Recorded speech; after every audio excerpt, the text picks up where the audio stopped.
कभी कभी ऐसा लगता है कि ज़िंदगी में ये चीज़ें मेरे हिसाब से क्यों नहीं हो रही, या काश ऐसा होता कि दुनिया के जितने कंट्रोल है वो हमारे हाथ में होते हैं। हम डिसीजन ले पाते, हम सोच पाते, हम डिसाइड कर पाते कि क्या होने वाला है। मुझे भी लगता है, शायद आपको भी लगता ही होगा। और ये एक बहुत बड़ा कॉन्फ्लिक्ट है क्योंकि एज वी आर, हम नेचर को या हम खुदा को, हम किस्मत को नौज़बिल्ला कंट्रोल नहीं कर सकते।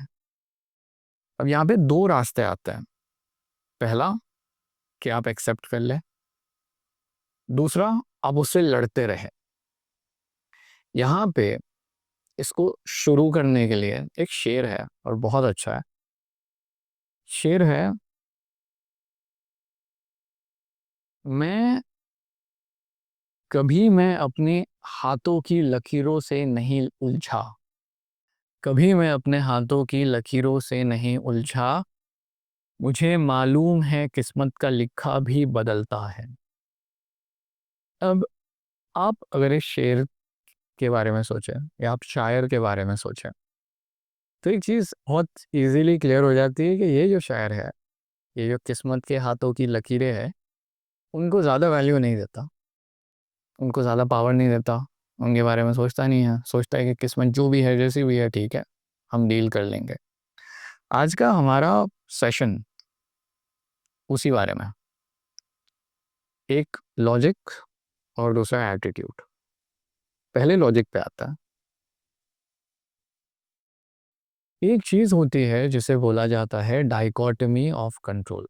डाइकोटमी ऑफ कंट्रोल का मतलब है कि मेरे डैड अक्सर बोलते हैं कि ज़िंदगी में कुछ भी कर ले, कितना भी हार्ड ट्राई कर ले, कितनी भी ज़्यादा पढ़ाई कर ले, कितना भी ज़्यादा कंटेंट बना ले, अगर खुदा को नहीं देना होगा वो नहीं देगा।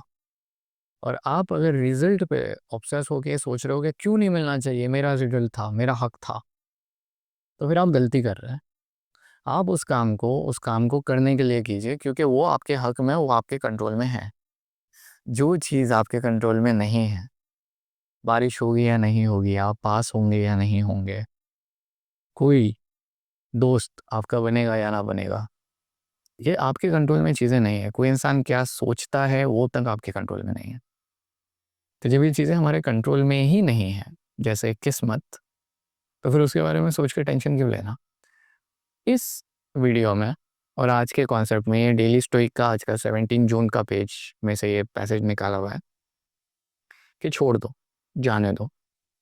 और इसके 3 रीज़न हैं जो कहीं न कहीं आपका दिमाग थोड़ा खोल देंगे। सबसे पहला रीज़न, इंसान जब किसी भी चीज़ को पकड़ता है ना, वो वल्नरेबल हो जाता है। क्योंकि उसको ऐसा लगता है कि अगर ये चीज़ मेरे हाथ से छूट गई तो मैं इसके बिना ऑपरेट नहीं कर पाऊँगा। फिर वो भले कोई डिग्री हो, कोई इंसान हो, कोई दोस्तों का ग्रुप हो, कुछ भी हो। लेकिन जब वो उसको छोड़ देता है, तो उसका डर खत्म हो जाता है। जैसे, ऐसा समझिए 2 लोग हैं। पहला इंसान, जिसका नाम हम लोग अनिल बोल सकते हैं। अनिल का रिज़ल्ट आने वाला है और वो फ़ेल होने वाला है, ऐसा समझ लो। और एक दूसरा इंसान है रोहन, जिसका भी रिज़ल्ट आने वाला है, वो फ़ेल होने वाला है। दोनों फ़ेल होने वाला है। अनिल घर में बैठा है डर के, छुप के, घबरा के कि रिज़ल्ट आएगा तो क्या हो जाऊँगा, मैं फ़ेल हो जाऊँगा, ये प्रॉब्लम हो जाएगी, वो हो जाएगी, ज़िंदगी में सब बिखर जाएगा, कोई मुझे वो देख के शायद मेरा मज़ाक उड़ाए। रोहन भी फ़ेल होने वाला है, पर रोहन ये बोलता है छोड़ना यार, देख लेंगे जो होता है। अब उस वक़्त में किस्मत क्या है? किस्मत लिखी हुई है एक चीज़ के आपके साथ में, इस वक़्त में आपकी पिक्चर में ये सब होगा, करेक्ट?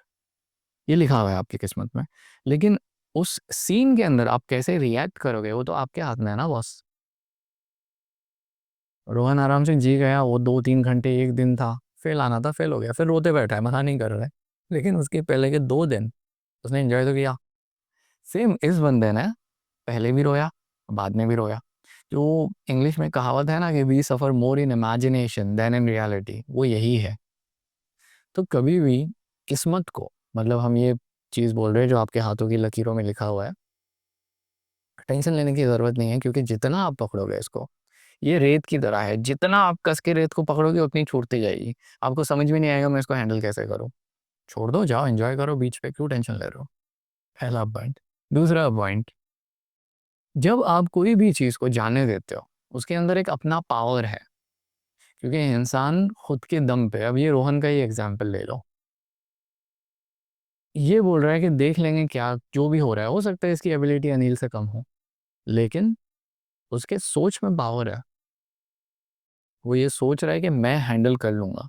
जब किसी भी चीज़ से आप एक अटैचमेंट छोड़ देते हो, वो किसी जॉब से हो, किसी डिग्री से हो, बहुत सारे लोग एक पर्टिकुलर फील्ड के अंदर, एक डिग्री के अंदर जाते हैं और फिर इसको छोड़ नहीं पाते क्योंकि उससे अटैच हो चुके हैं। इसको संक कॉस्ट फैलेसी भी बोला जाता है कि यार मैंने इतना काम डाल दिया है इसके अंदर, अब मैं कैसे छोड़ दूँ? लेकिन अगर वो उसको बोल देंगे कि हाँ भैया काम डाल दिया, कोई बात नहीं, अगली बार वापस काम कर देंगे यार, हम कम थोड़ी है। जब आप ऐसे सोचते हैं तो आपके अंदर पावर आती है, और ये पावर अपने आप में बहुत ज़्यादा ज़रूरी है। थर्ड पॉइंट, ट्रू फ्रीडम, असली आज़ादी इसमें नहीं मिलने वाली कि आप जो सोच रहे हो दुनिया उसके हिसाब से चल रही है। असली आज़ादी तब मिलती है जब आप अपने दिमाग को चेंज कर पाओ कि जो है जैसा है मैं उसमें खुश हूँ। और इसको समझाने के लिए राहत इंदौरी साहब का एक बहुत अच्छा शेर है, सिर्फ खंजर ही नहीं आंखों में पानी चाहिए, ए खुदा दुश्मन भी मुझको खानदानी चाहिए। वो ऐसे ही पढ़ते थे।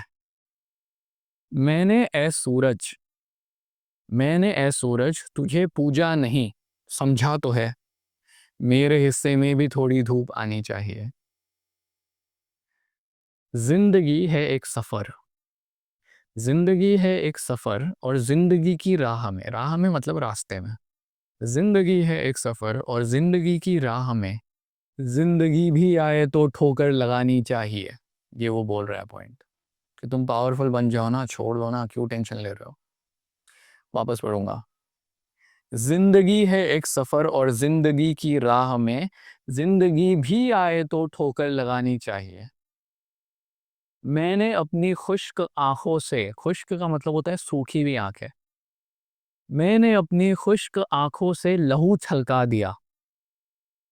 मेरे पास रोने के लिए आंसू बचे नहीं थे तो मैंने खून छलका दिया। क्यों? मैंने अपनी खुश्क आंखों से लहू छलका दिया, एक समंदर कह रहा था मुझको पानी चाहिए। आपने छोटे बच्चे देखे होंगे जिनके पास कुछ खाने के लिए नहीं होता है, लेकिन अगर आप उनको ऐसा करो ना तो उसके पास जो भी है वो उसमें से आपको दे देगा। आपके बॉस ने आपकी पेमेंट रख ली, आपको पैसे की ज़रूरत थी, वो कितना गरीब है यार, वो एक इंसान का पैसा अटका के बैठा है। अब ये शेर वापस सुनो, मैंने अपनी खुश्क आंखों से लहू छलका दिया, एक समंदर कह रहा था मुझको पानी चाहिए।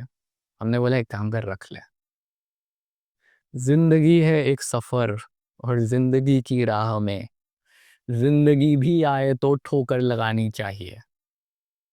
तो किस्मत से किस्मत को पकड़ना बंद। ये था लॉजिक, ये था attitude. See you in the next lecture. Bye.